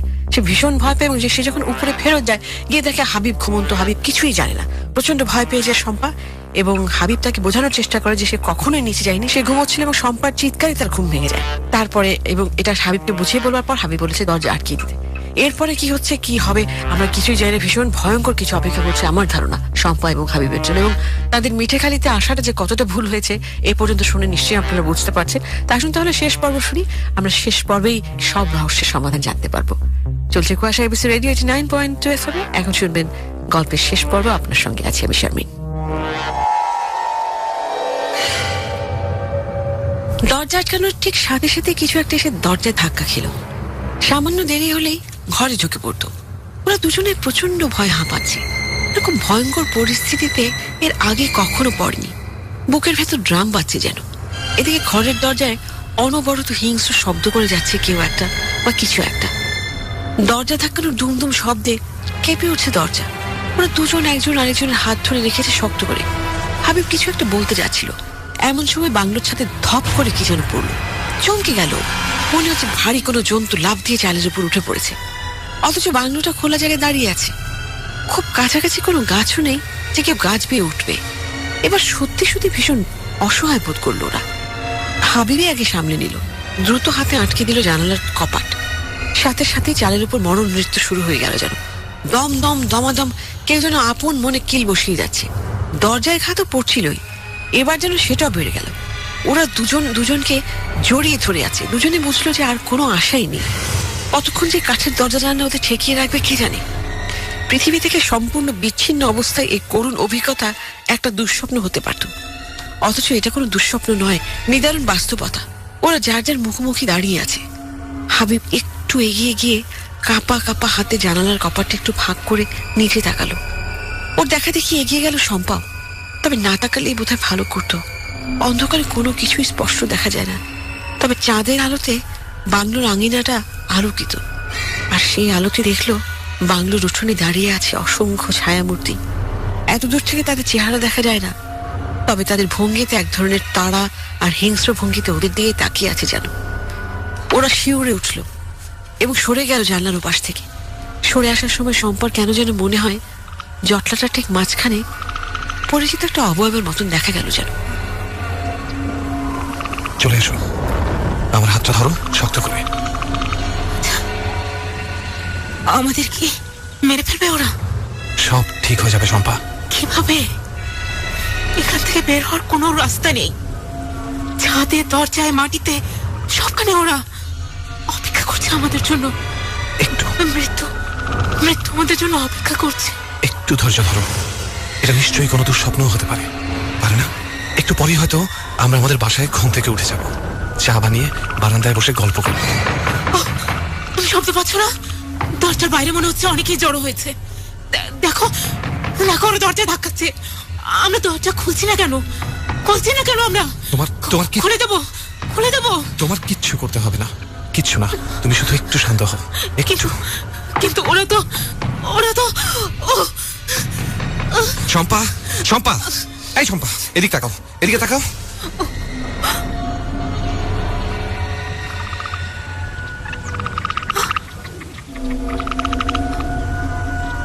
আবে, সব থেমে গেল কেন? দাঁড়াও দাঁড়াও দেখি।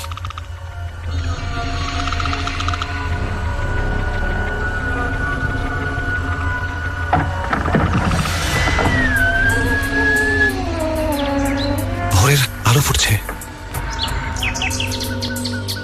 নিচে কেউ নেই? না, সব ফাঁকা হয়ে গেছে, দরজার পেছনে কেউ নেই। সকাল হয়ে গেছে। হ্যাঁ, মনে হচ্ছে কতদিন পর সকাল হলো।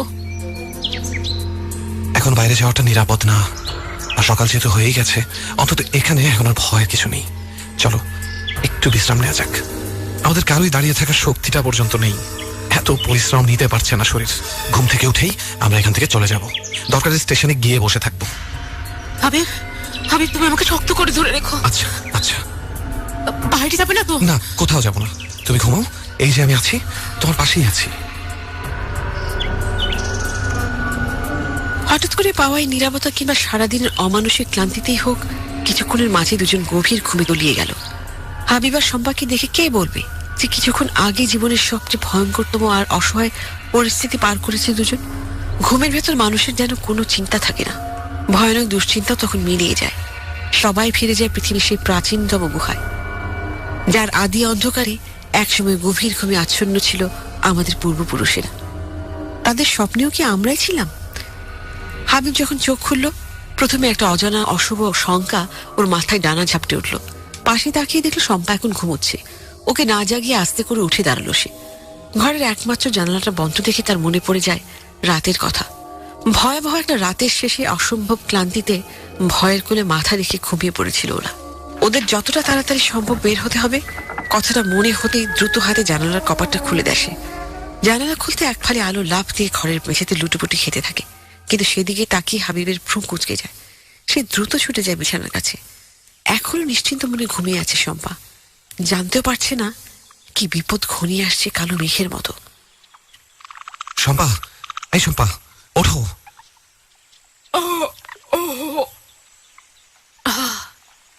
কি হয়েছে? উঠে পড়ো জলদি। এই শম্পা, আমাদের যেতে হবে, ওঠো। কোথায়? স্টেশনে।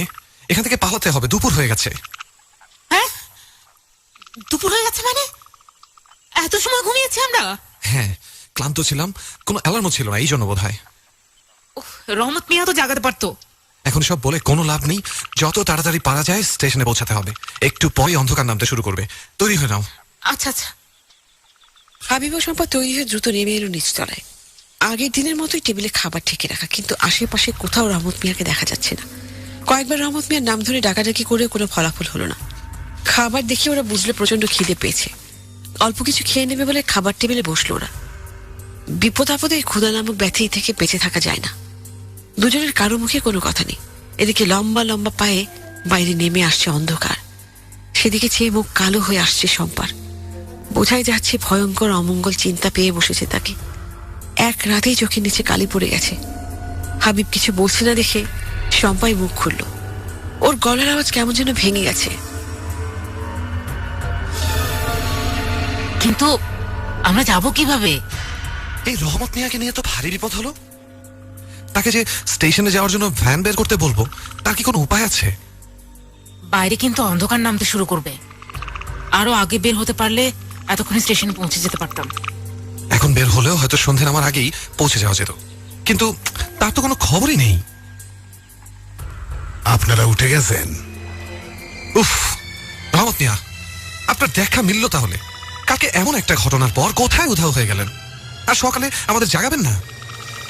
ঘুমাচ্ছিলেন, ভাবলাম গতকাল সারাদিন অনেক ধকল গেছে, তাই আর ডিস্টার্ব করি নাই। আচ্ছা, সে যাই হোক, এখন ভ্যান বের করেন, আমরা চলে যাব। কোথায়? স্টেশনে। ঢাকা চলে যাব। এরকম ভুতুরে বাড়িতে আর থাকা সম্ভব না। ঢাকা থেকে পরে অন্য লোক আসবে। কিন্তু আজকে তো যেতে পারবেন না। কেন? আজকে কি সমস্যা? আজকে ট্রেন নাই। ট্রেন না থাকলে বাসে যাব। কাছাকাছি কোনো বাস স্টেশন থেকে উঠে যাব। এইখানে তো কোনো বাস আসে না। কাছের বাস স্টেশন মাইল 10 দূরে। এটা কি কোনো সভ্য জগতের অংশ? ট্রেন আসবে না কেন? কারণ আপনারা কোথাও যাবেন না আজকে। মানে? আমাদের হাতে এত সময় নেই, আমরা এখনই বের হব।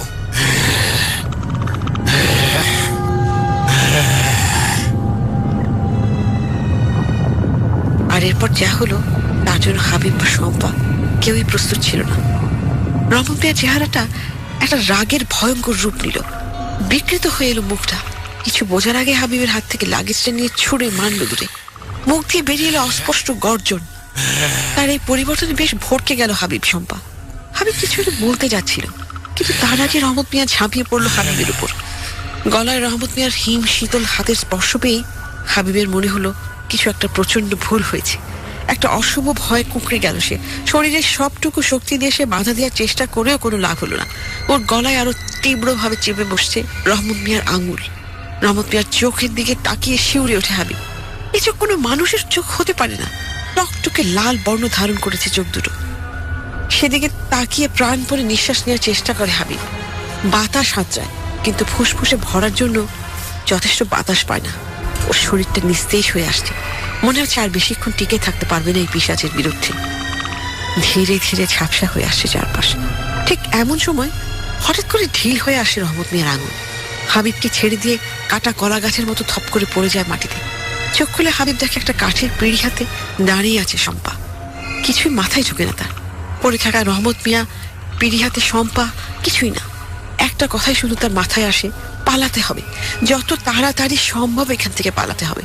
সে শম্পার হাত ধরে বাংলো থেকে দ্রুত বের হয়ে আসে। বের হওয়ার সময় দেখতে পায় রহমত মিয়া ধীরে ধীরে ওঠার চেষ্টা করছে। এত বড় আঘাতের জন্য কিছু হয়নি, অথচ যে কোনো মানুষ এই এক আঘাতেই কুপঘাত হয়ে যেতে পারে। হাবিব বের হওয়ার আগে কাঁপা কাঁপা হাতে বাংলোর সদর দরজাটা বাইরে থেকে আটকে দেওয়ার চেষ্টা করলো, কিন্তু সদর দরজার ছিটকিনিটা শক্ত হয়ে বসে আছে, একটু নড়ানো যাচ্ছে না। ওইদিকে উঠে বসেছে রহমত মিয়া। সর্বশক্তি দিয়ে শেষবারের মতো চেষ্টা করতে খট করে লেগে গেল ছিটকিনিটা। প্রায় সাথে সাথে দরজার গায়ে প্রবল শক্তিতে ধাক্কা দিল পিশাচটা। আর সামান্য একটু হলেই লাগানোর আগে খুলে ফেলতো দরজাটা। হাবিবের সম্পদ যখন গ্রামের দিকে দৌড়চ্ছে, শুনতে পেল রহমত মিয়া একটা পৈশাচিক গর্জন করতে করতে বন্ধ দরজায় আছড়ে পড়ছে। পুরাতন দিনের এই দরজাটা কতক্ষণ তাকে আটকে রাখতে পারবে কে জানে।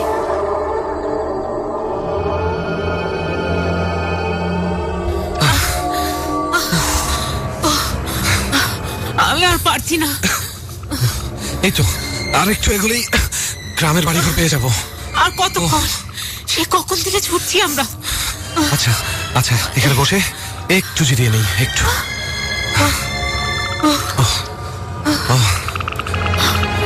হাবিব, রহমত মিয়া এমন ভাবে বদলে গেল কেন? জানি না, আমি জানি না। তবে সে যে এখন আর মানুষ নেই এটা সত্য। আর একটু হলেই মারা পড়তাম। হয় সে একটা উন্মাদ, নয়তো পিশাচ। কিন্তু কিন্তু আমরা এখন যাবো কোথায়? সন্ধ্যা প্রায় হয়ে গেছে, অন্ধকার নেমে আসছে। যেভাবেই হোক স্টেশনে পৌঁছাতেই হবে। কিন্তু অন্ধকারে তো পথ চলাটা নিরাপদ নয়। কালকের কথা মনে নেই? সেটা তো আমারও মাথায় আছে। দেখা যাক কি হয়, দেখা যাক। চলো চলো, উঠে পড়া যাক, না হলে পিশাচটা কখন পেছন থেকে এসে আক্রমণ করে বসবে। চলো। হাবিব, কি কি? ওই যে ওইটা একটা বাড়ির মতো লাগছে না? কই কই? হ্যাঁ তাই তো, একটা গৃহস্থ বাড়ি মনে হচ্ছে। চলো ওখানে গিয়ে দেখা যাক। একটু খাবার, একটু বিশ্রামের খুব দরকার। তার চেয়ে বেশি দরকার হলো স্টেশনে পৌঁছানো। দেখা যাক কি আছে কপালে। কেউ আছেন? শুনছেন? কেউ কি আছেন? কে কে ওখানে? বাড়িটিতে বৃদ্ধা একাই থাকেন। মাটির তৈরি ঘরের সামনে একখণ্ড ছিমছাম উঠুন। হাবিবার সম্পর্কে হাঁপাতে দেখে বেশি কিছু জানতে চাইল না। ঘরে এসে বসালেন, পানি এনে দিলেন। ওরা একটু ধাতস্থ হতে সব খুলে বললেন বৃদ্ধাকে।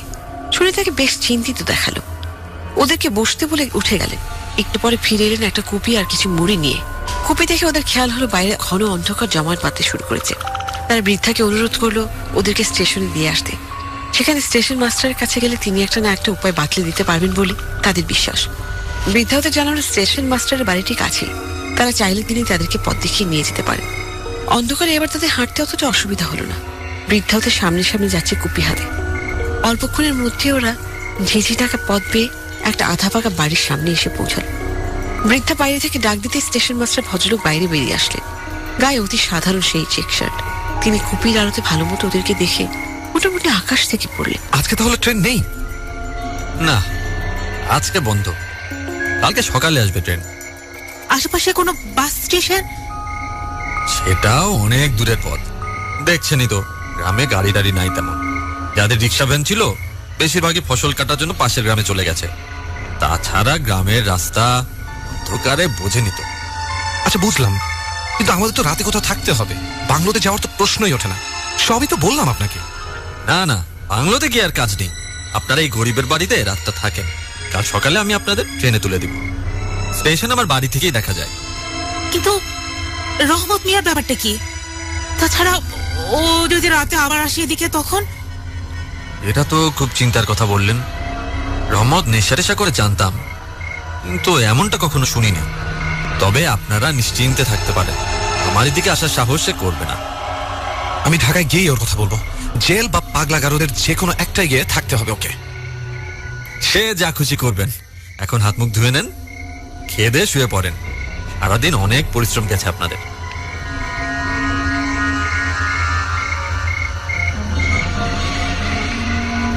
হাবিবার শম্পা বেশ ক্ষুধার্ত ছিল।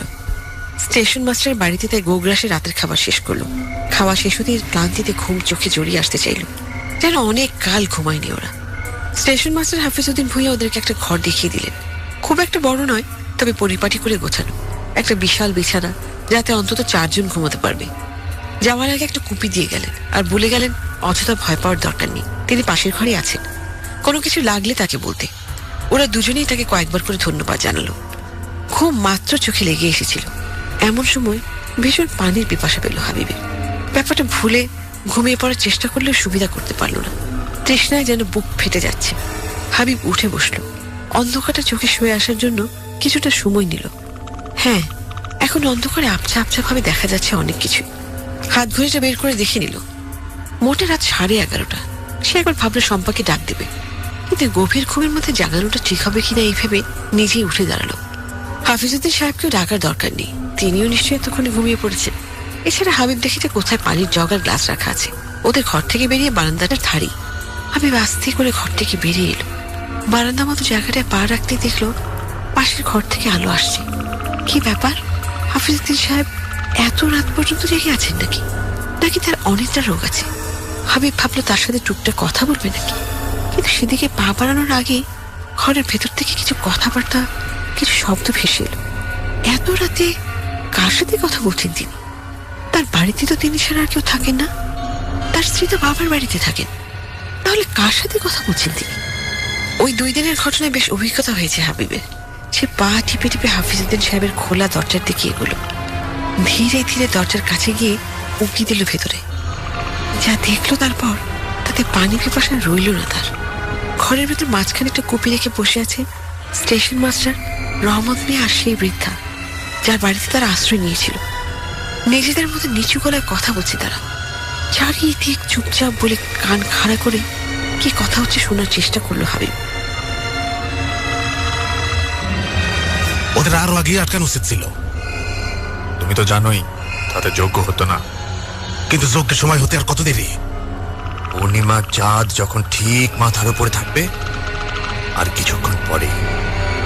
এর মাঝে যদি পালানোর চেষ্টা করে? ট্রেনের শব্দ টেরই পাবে না। ওরা ঘুমাচ্ছে, সকালের অপেক্ষায় ঘুমাচ্ছে। ঘুমালেই ভালো। আড়ালে দাঁড়িয়ে এসব শুনতে শুনতে হাবিবের শরীরে ভয়ের একটা শীতল স্রোত নেমে গেল যেন। এখনো নিজের কানকে বিশ্বাস করতে পারছে না, তবে এসব নিয়ে বেশি চিন্তা করতে পারলো না। নিঃশব্দে সরে এলো সেখান থেকে, পা টিপে টিপে নিজেদের ঘরে ফিরে এলো সে। শম্পা ঘুমাচ্ছে নিশ্চিন্ত, খুব বুঝতে পারছে না কত বড় ভয়ঙ্কর অবস্থার মাঝে আটকে পড়েছে ওরা। ঘরের বাইরে অপেক্ষা করছে বিপদ। যাকে নিরাপদ আশ্রয় বলে ভেবেছিল ওরা, সে স্টেশন মাস্টারও আছে রহমত মিয়ার সাথে। সে মমতাময়ী বৃদ্ধা, কাউকে বিশ্বাস করার উপায় নেই এখানে। ধীর পায়ে যেন এগিয়ে আসছে নিশ্চিত মৃত্যু। শম্পা, এই শম্পা, শম্পা ওঠো, এই শম্পা, কি হয়েছে? ওঠো তাড়াতাড়ি, এখান থেকে পালাতে হবে। পালাতে হবে কেন? শোনো, স্টেশন মাস্টার, রহমত মিয়া, ওরা সবাই একসাথে। হ্যাঁ, কি বলছো তুমি? আমি বের হয়েছিলাম পানি খেতে, বাইরে গিয়ে শুনে ফেলেছি ওদের কথা। পাশের ঘরেই ওরা সবাই অপেক্ষা করছে শুধু রাত বাড়ার জন্য। এখন কি উপায়? এখান থেকে যেভাবেই হোক বের হতে হবে। ঘরের বাইরেই আছে ওরা, পালালে পেছন দিক দিয়ে পালাতে হবে। কিন্তু এখান থেকে পালিয়ে যাবো কোথায়? আমি জানি না, তবে ওদের একজনের মুখে ট্রেনের কথা শুনলাম। এই স্টেশন দিয়ে ট্রেন যাবে হয়তো, ওতেই উঠে পড়তে হবে। আর যদি ট্রেন না আসে? আস্তে, আর যদি ট্রেন না আসে? সেটা তখন দেখা যাবে। তবে এখানে বসে থাকার চেয়ে সেটাই ভালো হবে। এসব পেছনের এই জানালাটা খোলার চেষ্টা করি। জানালার অন্যদিকে বাড়ির পেছনের দিকটা দিয়ে বের হওয়ার চেষ্টা করতে হবে।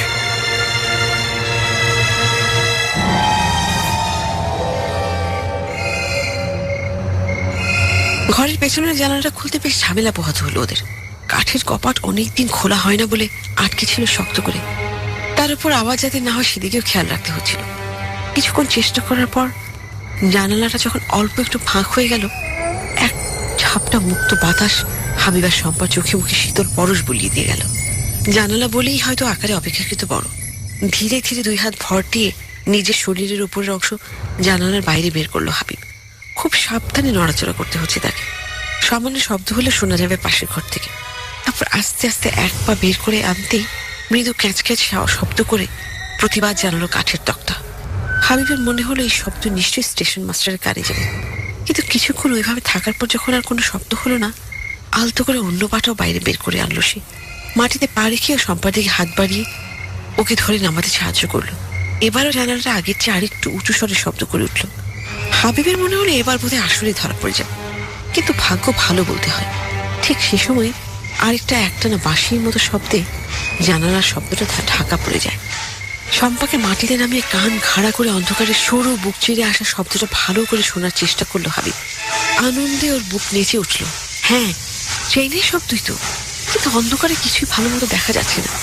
বাড়ির পেছনে জঙ্গলের মতো জায়গাটায় চাঁদের আলো খুব একটা সুবিধা করতে পারছে না। স্টেশনটা কোন দিকে সেটাও জানে না ওরা। তবু ওরা গাছপালার মধ্যে দিয়ে ট্রেনের শব্দটা লক্ষ্য করে এগোতে থাকে। ঠিক এমন সময় জানালার ওপাশে দরজা খোলার শব্দ হলো। সাথে সাথে সারা বাড়িটা যেন কেঁপে উঠল। হুটোপুটি পড়ে গেল সারা বাড়ি জুড়ে। ওরা আমাদের দেখে ফেলেছে। পেছনে তাকিও না, জাস্ট রান, দৌড়াও। আচ্ছা আচ্ছা, যদি ট্রেনটা না দাঁড়ায়? ওদের পায়ের আওয়াজ শুনতে পাচ্ছি, আরো জলদি দৌড়াও। সামনে সামনে একটা মাঠ দেখা যাচ্ছে, ওরা পেছনেই বোধহয়, ওর পেছনেই বোধহয় স্টেশন। কিন্তু কিন্তু ওরা তো দ্রুত এগিয়ে আসছে। আমার পা কেটে গেছে মনে হচ্ছে। এই তো আরেকটু, এই যে আমি ট্রেন দেখতে পাচ্ছি। আরো দ্রুত যেতে হবে আমাদের, ট্রেন নড়তে শুরু করেছে। দৌড়াও, জাস্ট রান।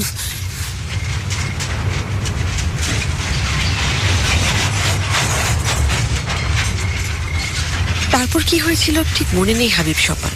শুধু মনে আছে সবটুকু শক্তি মনোবল এক করে দৌড়াচ্ছিল ওরা ট্রেনটা লক্ষ্য করে। ট্রেনটা চলে গেলে সব আশাই শেষ। ওদের আশা ভরসা প্রায় শেষই হয়ে গিয়েছিল। ট্রেনটা চলতে শুরু করে দিয়েছিল। তখন ওরা মাঠ দিয়ে দৌড়ে আসছে।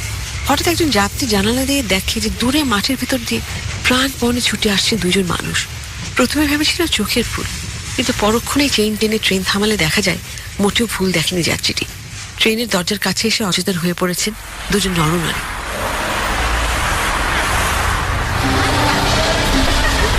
এরপর হাসপাতালে জ্ঞান ফেরে ওদের। ঢাকায় এসে হাবিব থানায় যায়। মন্ত্রণালয়েও একটা চিঠি পাঠায়। ততদিনে কেটে গেছে আরো কয়েকটা দিন।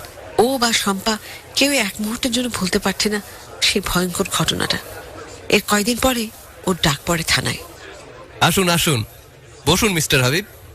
ওদেরকে ধরতে পেরেছেন? আরে বলছি, তার আগে কি খাবেন বলুন, ঠান্ডা না গরম? ধন্যবাদ, কিছু লাগবে না, বলুন আপনি। আপনার দেয়া তথ্য অনুযায়ী আমরা মিঠেখালির কাছাকাছি থানাকে ইনফর্ম করি, কিন্তু তারা যা জানালো সেটা বেশ অবাক হওয়ার মতোই একটা ব্যাপার। আপনারা নাকি মিঠেখালি যাননি? স্টেশন মাস্টার লোকটি বলল সেদিন সে আপনাদেরকে দেখেইনি। কি? পুরাতন ফরেস্ট বাংলোর কেয়ারটেকারও বলল আপনাদের সেখানে যাওয়ার কথা ছিল, কিন্তু নির্ধারিত দিনে স্টেশনে বসে থেকেও সে আপনাদের খোঁজ পায়নি। ইন্সপেক্টর, ওরা দুজনেই মিথ্যে বলছে। ওরা দুজনে একই দলের। আরে শান্ত হন মিস্টার হাবিব, এই যে তাদের ছবি। ইনি হলেন স্টেশন মাস্টার, আর এই হলো বাংলোর কেয়ারটেকার। আপনাদের দেয়া বর্ণনার সাথেও মেলে না। আচ্ছা, এরাই কি তারা? না, কিন্তু এরা... হ্যাঁ, এরাই। ওখানে আছে আজ প্রায় বছর 10। তাছাড়া আপনাদের বর্ণনার সাথেও মিঠেখালি মেলে না। স্টেশনের পাশেই বিরাট হাট বসে, গ্রামের রাস্তায় মোটরসাইকেলও চলছে সারাদিন। তাহলে শুনুন, অফ দ্য রেকর্ড আপনাকে কিছু কথা বলি। আপনাদের কথা শুনে মনে হয়েছে আপনারা মিঠেখালি স্টেশন আসার আগের স্টেশনেই নেমে গেছেন। জায়গাটা মিঠেখালির মাইল 5 আগেই পড়ে। তাহলে সেখানের স্টেশন মাস্টারকে কেন ধরছেন না? ওইটা একটা পরিত্যক্ত জায়গা এখন। ট্রেন এমনিতে সেখানে থামে না। সেদিন হয়তো কোনো কারণে থেমেছিল, আর আপনারা নেমে পড়লেন। কিন্তু ওখানেই রহস্যটা। ওই জায়গাটা একটা জঙ্গলের মাঝখানে, আশেপাশে লোকালয় নেই। মানে কি বলতে চাচ্ছেন আপনি? যা বলার তা তো বলেই ফেলেছি, শুধু এইটুকু বলি, ওই জঙ্গলের কাছে পরিত্যক্ত স্টেশনে মাঝে মাঝেই মৃতদেহ পাওয়া যায়। আমরা ভাবতাম হয়তো ট্রেন থেকে দুর্ঘটনাবশত পড়ে এমনটা হয়েছে, কিন্তু এখন মনে হচ্ছে ব্যাপারটা কোথাও একটা রহস্য আছে। আমরা শীঘ্রই সেখানে একটা টহল চুকি করার পদক্ষেপ বিবেচনা করছি। আমি তাহলে উঠি ইন্সপেক্টর, যদিও পুরো ব্যাপারটা আমার কাছে এখনো পরিষ্কার না। আমার কাছেও না, তবে আপনাকে একটা সাজেশন দিতে পারি। ব্যাপারটা ভুলে যাওয়ার চেষ্টা করুন। মানুষের জীবনে অনেক রকম ঘটনাই তো ঘটে, সব ঘটনার কি ব্যাখ্যা হয় বলুন? তারপর অনেকদিন পার হয়ে গেছে, ওদের দুজনের কেউই ঘটনাটি ভুলে যায়নি। এখনো কোনো কোনো রাতে শম্পা মাঝরাতে দুঃস্বপ্ন দেখে জেগে ওঠে, সারা রাত আর ঘুম আসে না। হাবিবু মনকে শান্ত করার জন্য লোকজন নিয়ে মিঠেখালির বাংলো পর্যন্ত ঘুরে এসেছে। ওসি সাহেব ঠিকই বলেছেন, ওরা মিঠেখালি আসেনি, এর আগেই নেমে গিয়েছিল ভুতুরে একটা স্টেশনে, যার পাশে বন জঙ্গল ছাড়া আর কিছুই নেই, একটা ঘর বাড়িও না, কিচ্ছু না। এরও অনেকদিন পরের কথা। হাবিব কি একটা কাজে খুলনা যাচ্ছিল, একটা নির্জন স্টেশন দেখে কেমন যেন চমকে ওঠে। ট্রেনটা যখন গতি বাড়িয়ে চলে যেতে থাকে, তখন জানালা দিয়ে সে দেখে একটা মাত্র লোক স্টেশনে দাঁড়িয়ে তার দিকে তাকিয়ে আছে। নিরীহ ভালো মানুষ ধরনের একটা লোক, দেখে মনে হয় সহজ সরল, চোখে পুরো ফ্রেমের চশমা, গায়ে অতি সাধারণ check shirt. Station master Hafizuddin ভূঁইয়ার মুখের পরিচিত হাসিটা চিনতে হাবিবের মোটেও ভুল হবার কথা নয়।